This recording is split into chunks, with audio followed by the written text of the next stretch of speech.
Bienvenido a la Iglesia Cristiana Cristo Crucificado. Hoy día hablaré del tema El que no obedece al Hijo no verá la vida, basado en el Evangelio de Juan capítulo 3 versos 22 al 36. Te ruego que antes de empezar me acompañes en oración pidiéndole a Dios su bendición. Oremos.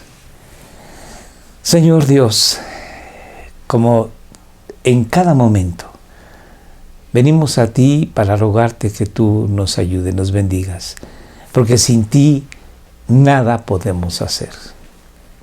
Así que te pedimos que tú ilumines nuestro espíritu y nuestro entendimiento con tu Santo Espíritu para que podamos nosotros entender tu palabra.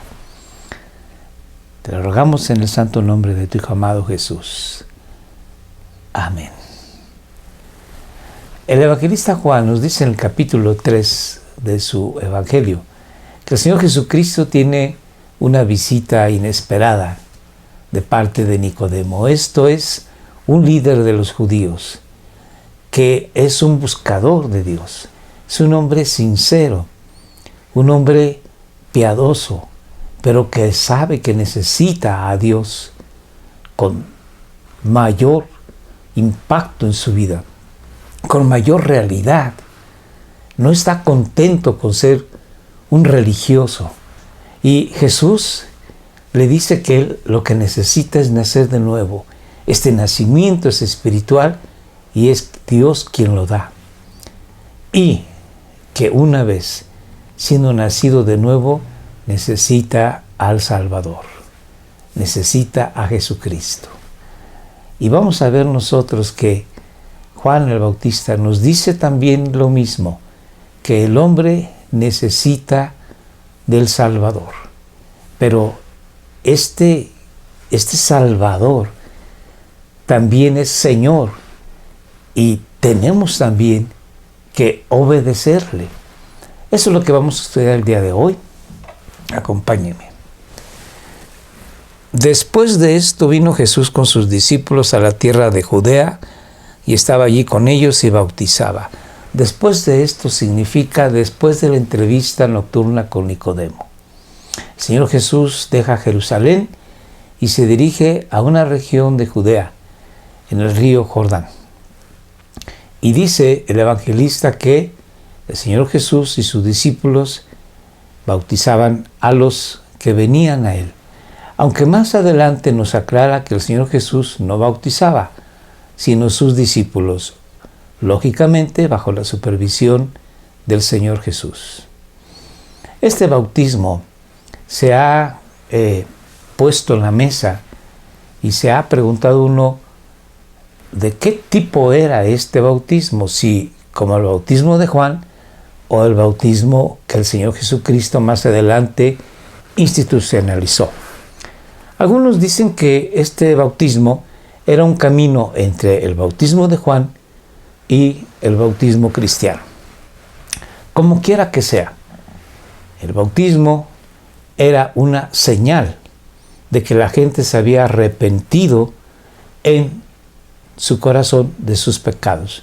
Una señal física que estaba diciéndole a los demás que habían arrepentidose de sus pecados y buscaban el rostro de Dios. Sigamos leyendo. Juan también bautizaba en Enón, cerca de Salim, porque allí había mucha agua y muchos venían y eran bautizados. Juan el Bautista ahora está en una región llamada Enón, que significa manantiales, y este lugar se presume estaba más al norte de donde estaba el Señor Jesucristo. Estaba propiamente en la región de Samaria. Esto nos indica que Juan el Bautista, una persona inteligente, entendió que el Señor Jesús iba a estar en el área de Judea y para abarcar más personas, él se dirigió hacia el norte. De esta forma, había ya dos centros, por llamarle así, dos centros de cristianos, dos centros de reclutamiento, por llamarle de esta manera, de los fieles que buscaban a Dios.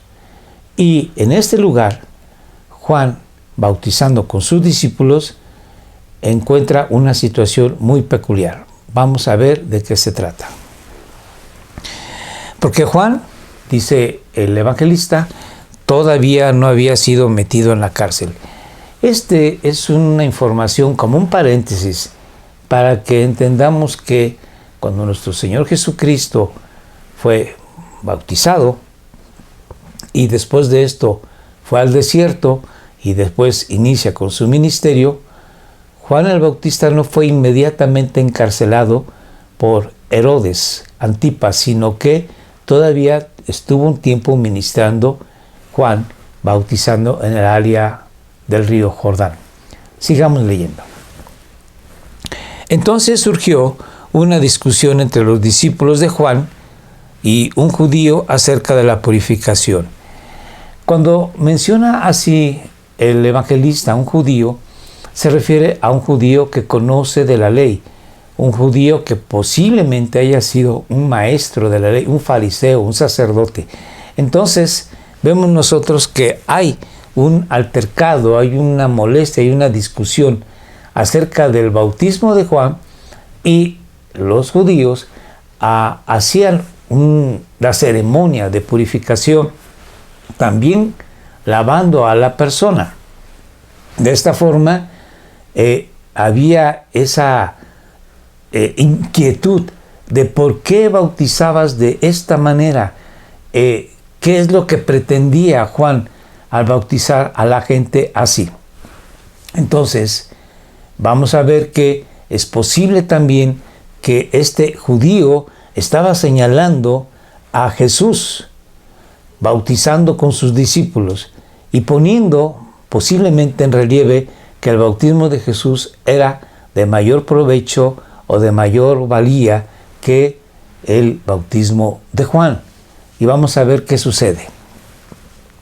Y vinieron a Juan, sus discípulos, y le dijeron: Rabí, mira, el que estaba contigo al otro lado del Jordán, aquí se están refiriendo al Señor Jesucristo, de quien diste testimonio, está bautizando y todos van a él. Bueno, aquí los discípulos manejan en su lenguaje semítico una hipérbole, diciendo todos van a él.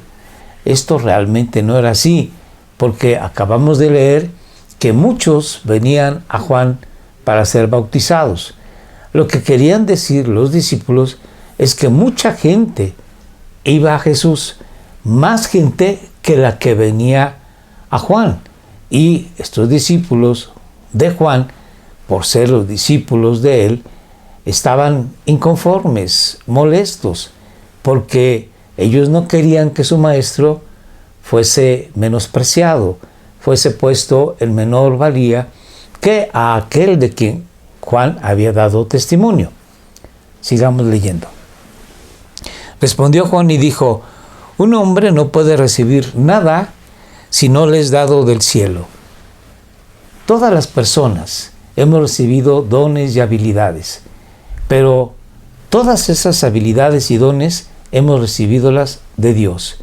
Y en el aspecto espiritual también es cierto. Y Juan así lo reconoce. Un hombre no recibe nada si no le es dada de parte del cielo. Y aquí está reconociendo que si él tiene este ministerio y el Señor Jesucristo tiene otro ministerio y de mayor valía, qué bueno.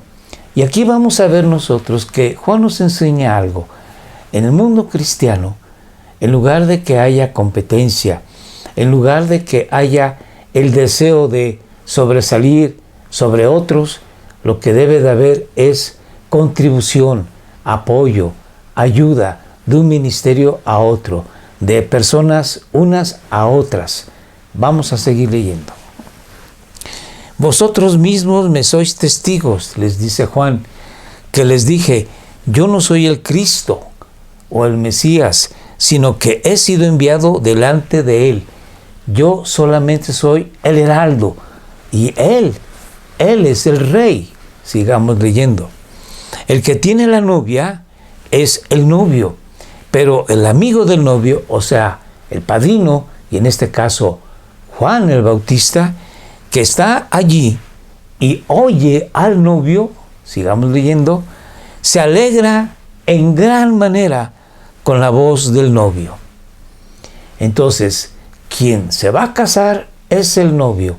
No se va a casar el padrino con la novia, pero el padrino se goza de ver al novio contento que va a desposar a su amada. Y Juan dice, el padrino soy yo, y mi gozo está cumplido de ver que él se está acercando a la novia, a la iglesia.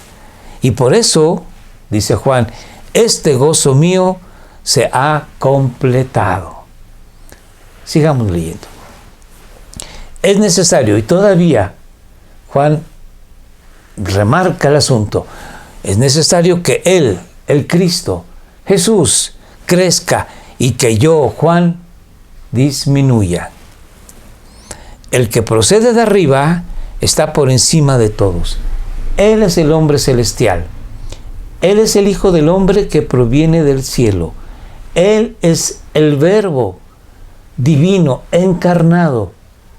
Sigamos leyendo.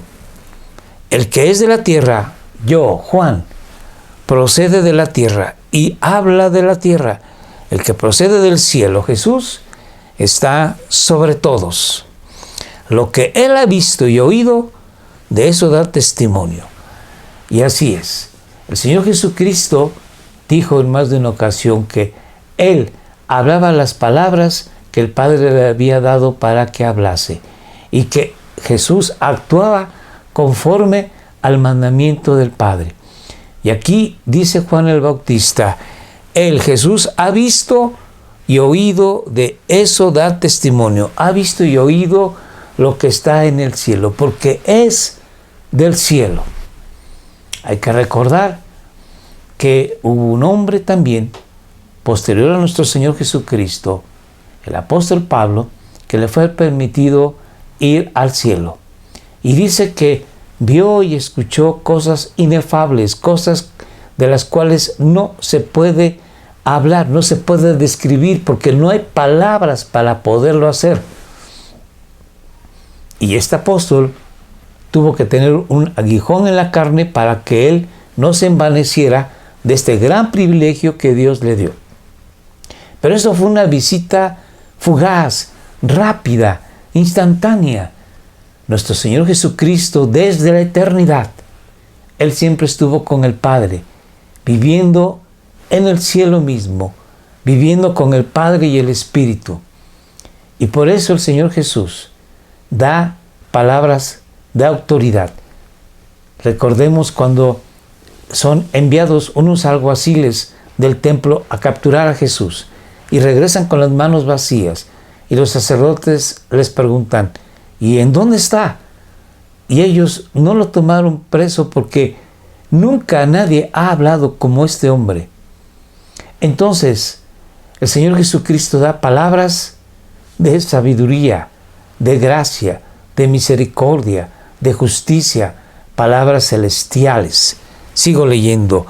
Y Él, Jesús, da testimonio de lo que Él conoce, de lo que Él ha oído de parte del Padre. Y Juan dice, nadie recibe su testimonio.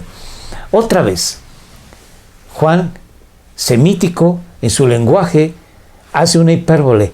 Nadie. Sin embargo, esto de que nadie recibe su testimonio no es así. Quiere decir que la gran mayoría rechaza el mensaje de Jesús.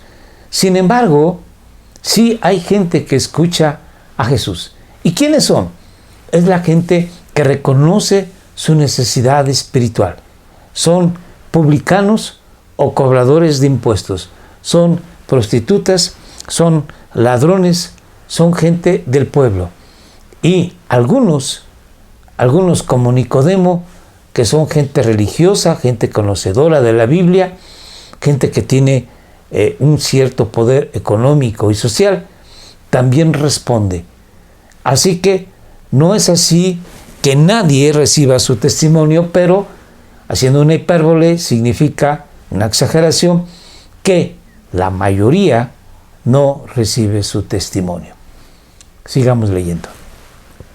El que ha recibido su testimonio, y aquí parece una contradicción, porque Juan dice, nadie ha recibido su testimonio, pero el que ha recibido su testimonio certifica que Dios es veraz. Entonces vemos que sí hay gente, gracias a Dios, que recibe el testimonio de Jesús. Si bien es cierto, el mismo Señor Jesucristo lo dijo, porque la puerta es ancha y el camino amplio que lleva a la perdición.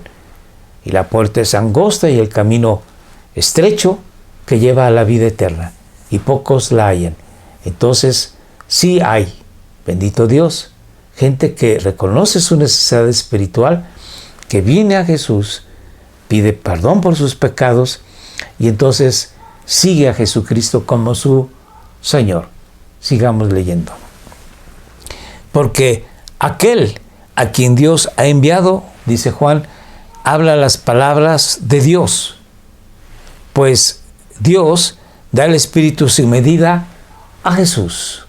Y con este Espíritu sin medida, Él, Jesús, siendo verdaderamente Dios y verdaderamente hombre, puede hacer las obras que el Padre le encargó. Sigamos leyendo. El Padre ama al Hijo y ha entregado todas las cosas en su mano. El que cree en el Hijo tiene vida eterna. Aquí se repite una palabra que el Señor Jesucristo dijo en el verso 17. Porque de tal manera amó Dios al mundo, que todo aquel que en Él cree no se pierda, mas tenga vida eterna.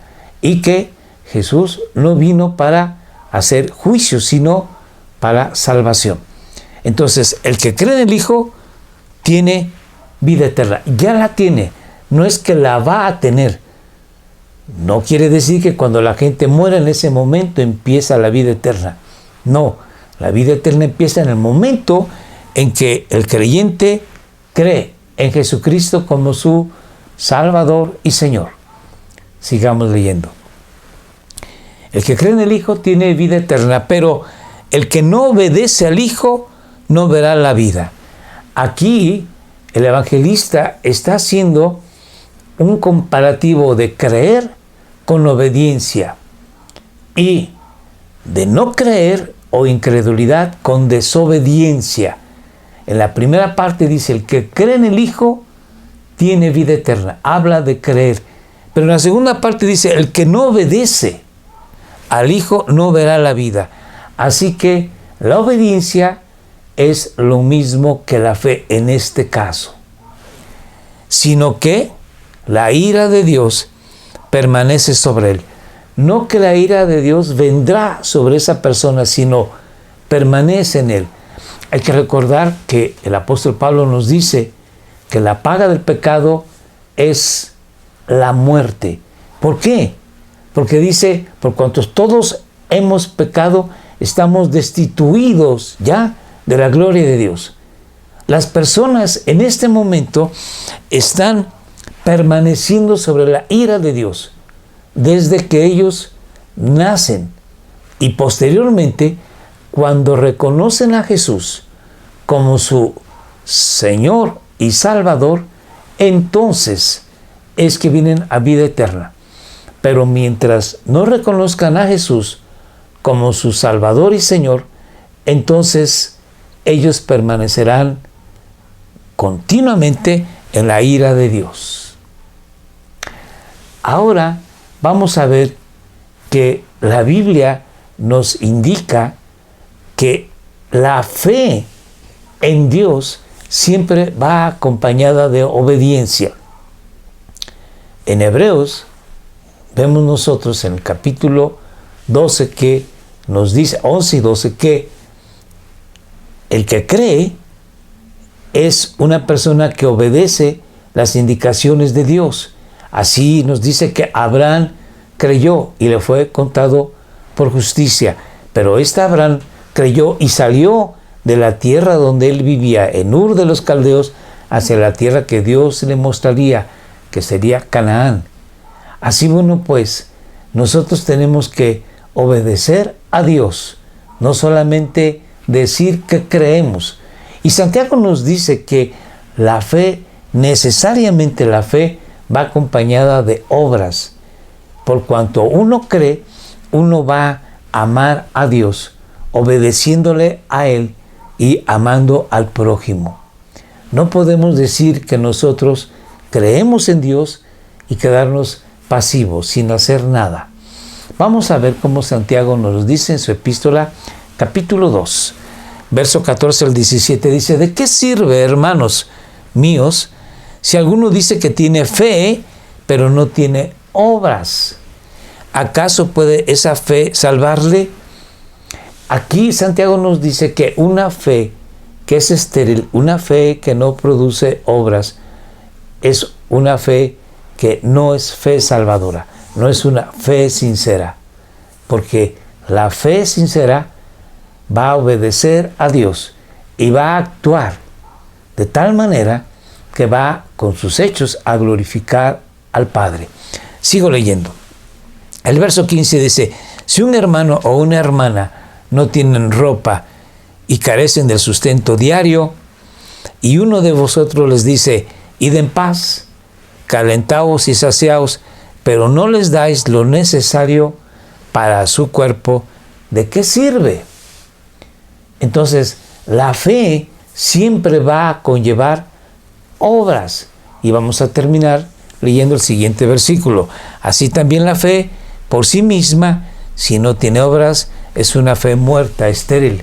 No es una fe salvadora, no es una fe sincera. Esa persona no ha creído en Dios de todo su corazón.